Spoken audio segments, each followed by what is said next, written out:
कई बार हमने सत्संग सुना, ज्यादा तो हम देखे नहीं, इत्तेदाम में काम हो रहा था पूज्य महाराज जी की तरफ से, तो वहां धूप कड़क, और वो तस्लामी तो गारा सब, वो जो उनका सबका स्वामी होता है ठेकेदार, वो आके उनको गालियां दे, इतना ही काम हुआ ऐसा वैसा। बाद में मैंने पूछा कि आप इतनी धूप में काम करें, वो गाली दिया, आपको बुरा नहीं लगा? तो उनका अगर बुरा लगेगा तो शाम के जो रुपया मिलते हैं वो देगा नहीं, रुपया नहीं देगा तो परिवार का पोषण। थोड़े से लोभ में इतनी क्षमता आ गई कि गाली दे रहा है, धूप है, सब सह रहा है, और आपको भगवत प्राप्ति का लोभ नहीं है, आप ऐसे कर रहे हैं, अवहेलना कर रहे हैं भगवत प्राप्ति का लोभ। सहित सहित बाढ़े भगति गृह तन गुरु हित गार, समझ में आता है? नहीं नहीं भाई, ये भिखारी वाली बात नहीं है, ये महान धनी बनने वाली बात है। जिसके प्रिया प्रीतम धन है, उससे बड़ा धनी कौन हो सकता है? गुरुदेव हमारे जो अहंकार जनित कूड़ा करकट है उस पर, इसीलिए क्या शिष्य भृत्यादि वदति विनितोध्यासस्व वृंदावनम भो, वृंदावन में शिष्यता स्वीकार करके ऐसे रहो जैसे बिका हुआ दास, घर जाया दास। घर जाया दास, हम कहीं जा ही नहीं सकते, जैसे भी हम आपके हैं। हे वृंदावन धाम, हे गुरुदेव, मेरी मति गति आपके विरोध में भी हो सकती है, पर करुणा करके आप कभी न छोड़ना। बात समझना है, हमारा मन है कभी खिलाफत कर सकता है, हमारी मति है कभी विषयी मति है, कभी निश्चय आपके विरुद्ध भी कर सकती है, पर नाथ आप कभी मत छोड़ना, आप हमें स्वीकार करते रहना। अंदर से ये दासत्व स्वीकार करने वाले को श्रीपाद कह रहे हैं कि वो जो बड़े सत्कर्माणि कृतान श्री हरिराराधिता श्रुतोपनिषद आमृति वृंदारण्य यदैव संकल्पितो वाशाह, जो ऐसा संकल्प लेकर के बिका हुआ मैं दास श्री प्रियालाल का, गुरुदेव का, आजीवन वृंदावन में ही रहूंगा, चाहे जिस जैसी परिस्थिति आवे मैं यहीं प्राण त्यागूंगा, तो समस्त सत्कर्मों का फल, समस्त हरि आराधना का फल, समस्त वेदांत श्रवण का फल उसे प्राप्त हो गया केवल वृंदावन वास मात्र से। चलते हैं भगवान श्री राम के पावन चरित्र का कथन श्रवण करके, कलिमल का नाश करके अपने हृदय में आराध्य देव की अनन्य भक्ति धारण करते हैं। प्रसंग चल रहा है श्री रघुनाथ जी के समीप समस्त अयोध्यावासी ऋषि मुनि बैठे हैं, भगवान सबको उपदेश के पीछे 2 दिन चर्चा चलती रही। भगवान शिव कहते हैं उमा ये अयोध्यावासी सब कृतार्थ रूप हैं। अब इनको कृतार्थ होना नहीं, क्योंकि अवध धाम में वास करते हैं। ए भाई, आप भी कृतार्थ रूप हैं क्योंकि आप वृंदावन धामवासी हैं। देखो, स्वीकृति से सब बात बन जाती है। जब मामा प्रयागदास जी से कोई संत भगवान विनोद में, अरे मामा तुम तो गिरदा लगाए ऐसे गद्दा में बैठे रहते हो, कभी देखते नहीं कि आप माला जप करते हो या ऐसा। बोले माला वो जप करे जिसके साधन बल है। हमारे जीजा राम जी, जी सिया जी, अब तो हम उनके साले हैं, बस ये स्वीकृति, संबंध स्वीकृति। काहू के बल भजन, काहू के आचार, व्यास भरोसे, तो भला ऐसे संबंध को कभी विस्मरण होगा क्या? तो सतत अखंड स्मृति चल रही है, पर वो बाहर से कुछ दिखाई नहीं दे रहा। स्वीकृति हम लोगों की बाहर से भले क्रियाएं भागवती को, स्वीकृति संसारिक बनी रहती है। ये मेरी पत्नी, ये मेरा पुत्र, ये मेरी पुत्री, ऐसा ऐसा, मैं ऐसा विधान करूंगा कि सुखी हो जाएंगे, कैसे इतना रुपया जमा करूंगा, इतनी व्यवस्था करूंगा, ऐसा करूंगा।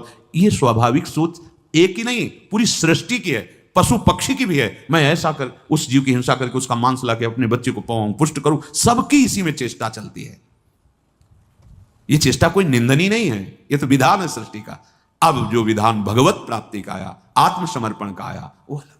उमा अवधवासी नर नारी कृतारथ रूप, ब्रह्म सच्चिदानंद घन रघुनायक जहां भूप। जितने अवधवासी सब कृतार्थ स्वरूप हैं, क्योंकि भगवान जहां के राजा सच्चिदानंद श्री राम हैं वहां के। तो यहां श्यामा श्याम, वृंदावन के 2 राजा, श्याम राधिका रानी, हरिराम व्यास जी के। जय जय वृंदावन रजधानी, जय जय। यहां तो हरिहु को न ध्यार, विपिन राज सीमा के बाहर आप कृतार्थ स्वरूप हैं। केवल अपना अस्तित्व समर्पित कर दीजिए।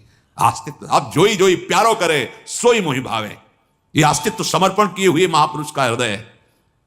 जोई जोई प्यारो करे, कोई प्रश्न नहीं, कैसे रख रहे हो तुम जानो। जोई जोई प्यारो करे सोई मोहि। जब कभी तुम्हें कोई परेशानी लगे तो ये मंत्र आपको दे रहे हैं आचार्य चरण श्री हरिवंश महाप्रभु, चतुरासी जी की प्रथम पंक्ति प्रथम पद की, और स्वामी श्री हरिदास जी, ज्यों ज्यों राखत हो त्यों त्यों रहियत हो हे हरि।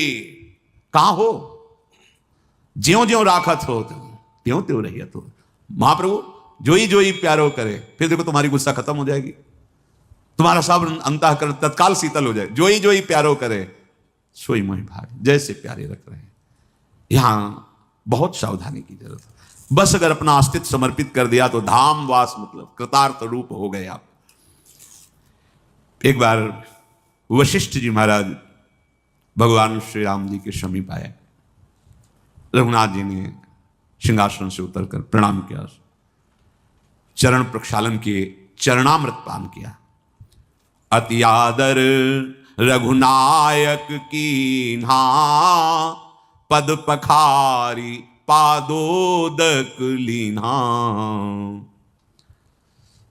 ये देख करके वशिष्ठ जी मुस्कुरा रहे हैं कि जिनके चरण आश्रित होकर के ही हमें सब कुछ बोध हुआ है, वो प्रभु चरणामृत उतार रहे।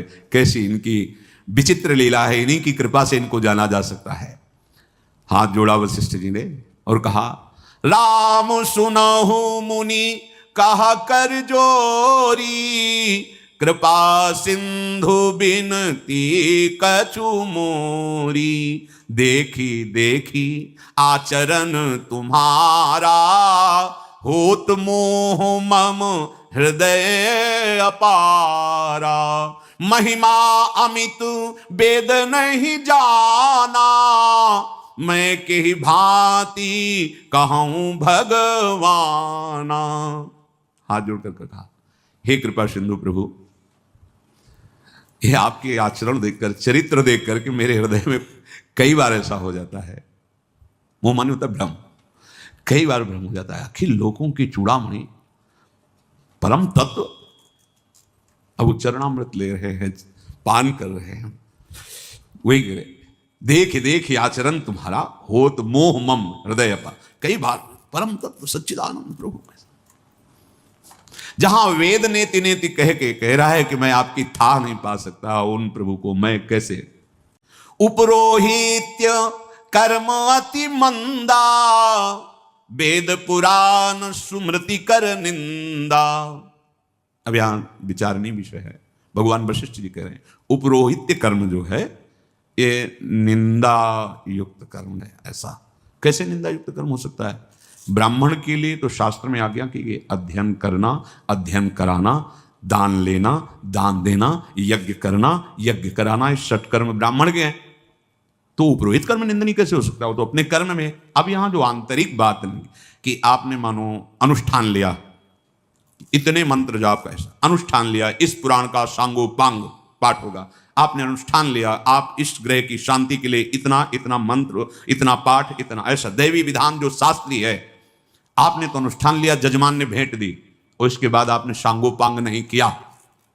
सांगोपांग अगर कर लिया तो फिर निंदनीय नहीं रहेगा, आपकी हानि नहीं हो सकती है, क्योंकि यज्ञ करना और यज्ञ कराना, दान लेना और दान देना सठ कर्म के अंतर्गत है। तो तस्मात् शास्त्रम प्रमाणम ते कार्याकारो व्यवस्थितो, फिर वो नीच कर्म उसके लिए कैसे हो सकता है? क्योंकि है उसके लिए। अब जो उसमें बाधा हो जाती है वो ये हो जाती है कि मृत्युंजय जाप कराना है, हाँ हाँ हो जाएगा, दक्षिणा बोलिए इतनी, इतना ये इतना, हाँ दिया, बैठ गए माला में, लेकिन एकाग्रता पूर्वक जितना संकल्प किया उतना जाप नहीं किया, या जो पाठ का अनुष्ठान लिया वो पाठ नहीं किया, फिर गड़बड़ हो जाएगा, फिर आपको भोगना पड़ेगा, फिर आपकी गति बिगड़ जाएगी, आप अपने धर्म की हानि कर देंगे। और प्रायः चूक होने की बड़ी संभावना रहती, क्योंकि जजमान को पता नहीं होता, सामने वाले को पता नहीं होता, उसने तो आपकी आज्ञा के अनुसार यहां फूल चढ़ाओ तो वहीं चढ़ा देगा, यहां चावल चढ़ाओ इतनी दक्षिणा, ऐसा हो गया। अब आपकी जिम्मेवारी है जो अनुष्ठान लिया है, अब आप उसमें जितना धोखा करेंगे, पूर्ण नहीं करेंगे, वो आपका विषय रहेगा, आपको भोगना पड़ेगा।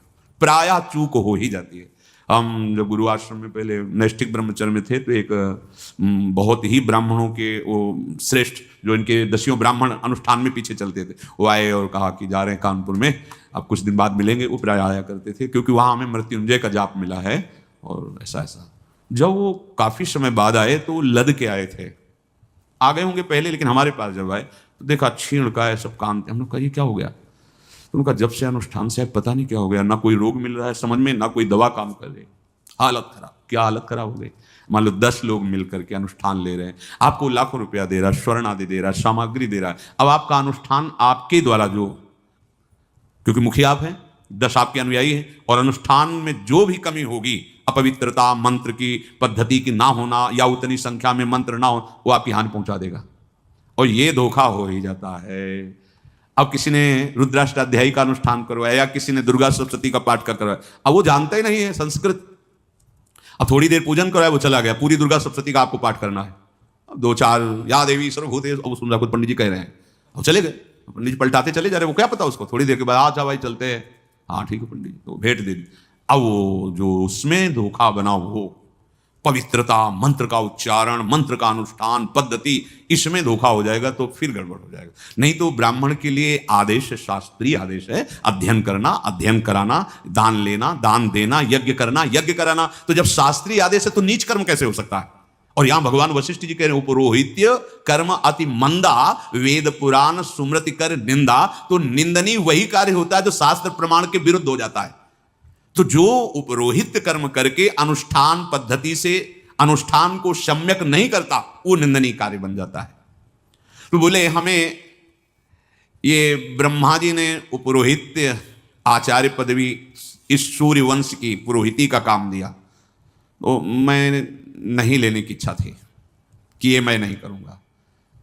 वेद पुराण स्मृति सब कहते इसमें धोखा हो सकता है, अनुष्ठान नहीं तो आपको भोगना पड़ेगा पक्का, इसमें संशय नहीं। तो जब उन्होंने कहा कि सूर्यवंश के तुम पुरोहित बनो, आचार्य बनो, तो मेरे मन में बिल्कुल इच्छा नहीं थी। तो उनका पुत्र, मेरी बात सुनो, तुम्हें आगे चलकर बहुत बड़ा लाभ मिलेगा। स्वयं पर ब्रह्म परमात्मा सूर्यवंश में प्रकट होने वाले हैं श्री राम रूप में।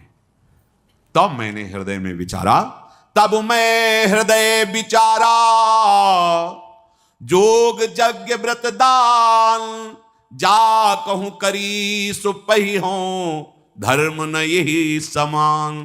तब मैंने हृदय में विचारा कि बड़ा योग, ज्ञान, यज्ञ, व्रत, दान, नियम, संयम, विविध कर्म, इन सब का फल है भगवत दर्शन हो जाना। और यदि मुझे उस वंश का उपरोहित आचार्य बनने पर भगवत साक्षात्कार होगा, उनके सानिध्य का, तो इससे बढ़कर मेरे लिए फिर कोई कर्म नहीं। तब मैंने इस उपरोहित कर्म को स्वीकार किया। हमने पूर्व उपरोहित जनों के दर्शन किए हैं कि वो अनुष्ठान तो जो करते हैं उपरोहित, इसके बाद अपना संयम, नियम और नियम से माला भजन और अपने धर्म व्रत वो स्वयं में भी करते हैं। ऐसा नहीं कि केवल उपरोहित कर्म, क्योंकि कोई त्रुटि हो जाए, जैसे कोई भी कर्म कांड है तो उसमें कोई ना कोई अक्षर, मात्रा या कोई क्रिया में त्रुटि हो जाए, तो उसके लिए कहा गया नाम कीर्तन कर लिया जाए। यदक्षरम पदम भ्रष्टम, कोई भी पद, कोई भी मात्रा, कोई भी, तो क्षमा याचना और नाम कीर्तन से सब पूर्ण हो जाता है। कोई भी अनुष्ठान हो, यदि आधा घंटा नाम कीर्तन कर लिया जाए तो जो भी त्रुटि होगी उसकी पूर्ति होगी। अगर वहां अनुष्ठान में नाम कीर्तन, तो अगर वो एकांत में नाम जप कर रहा है तो उसको कोई हानि नहीं हो पाएगी। और नाम जप करने वाले की इतनी बुद्धि शुद्ध होती है कि फिर वो अनुष्ठान में त्रुटि क्यों करेगा। बहुत ही सूक्ष्म है धर्म का विषय।